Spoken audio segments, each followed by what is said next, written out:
Abacus coaching बिझनेसच्या संदर्भात बऱ्याच जणांशी माझा संपर्क येतो, बोलणं होतं आणि त्यावेळेला काही गोष्टी प्रकर्षाने जाणवतात. आणि त्यातलीच एक महत्त्वाची गोष्ट म्हणजे बऱ्याच जणांच्या मनात हा एक प्रश्न असतो, मला इंग्लिश येत नाही बोलता किंवा मी इंग्रजीत तेवढी अस्खलित नाही, मला स्पष्ट चांगलं बोलता येत नाही, मला समजतं इंग्लिश पण मला बोलता येत नाही. मग मी माझा क्लास सुरू करू का, मग मी करू शकेन का, असे बरेचसे सेल्फ डाऊट्स तयार होतात. आणि फक्त मला इंग्लिश येत नाही आणि हल्ली इंग्लिशचा जमाना आहे, इंग्रजीचा जमाना आहे, सगळी मुलं इंग्लिश मिडियममध्ये जात आहेत म्हणून मी इंग्लिश येत नसल्यामुळे मी पुढे जात नाही. ह्या कारणामुळे बरेच जण आपलं करिअर सेल्फ एम्प्लॉईड टीचर बनणं, स्वतःचा क्लास सुरू करणं थांबवतात.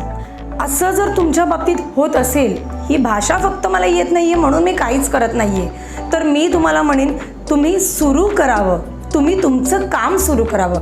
कारण तुमच्याकडे जर तुमच्या सब्जेक्टचं चांगलं नॉलेज असेल, तुमचा विषय तुम्हाला व्यवस्थित माहिती असेल, तुम्हाला आतून कळकळीने वाटत असेल की मुलांना हे शिकवावं, जे तुम्हाला माहिती आहे ते तुम्ही मुलांना शिकवावं, तुम्ही पालकांशी मुलांशी जर चांगले रिलेशन मेंटेन करू शकत असाल, त्यांच्या अडचणींना समजून घेऊन त्यावर सोल्युशन काढण्याची किंवा त्यासाठी काहीतरी करण्याची जर तुमची वृत्ती असेल, जर तुमचं इंटेन्शन असेल, तर फक्त भाषा जमत नाही आहे, तीही इंग्रजी भाषा जमत नाही आहे म्हणून थांबावं का, तर नाही.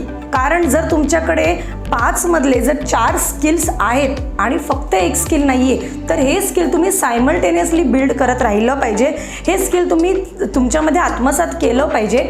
आणि ते करण्यासाठी तुम्ही तुमचा वेळ घेऊ शकता, पण ॲट द सेम टाईम त्याच वेळेला तुमच्याकडे बाकीचे जे स्किल्स आहेत त्यावर फोकस करून आत्ता सध्या तुमची भाषा कोणती आहे, मराठी, तर तुम्ही मराठीतून शिक्षण देणं सुरू करा.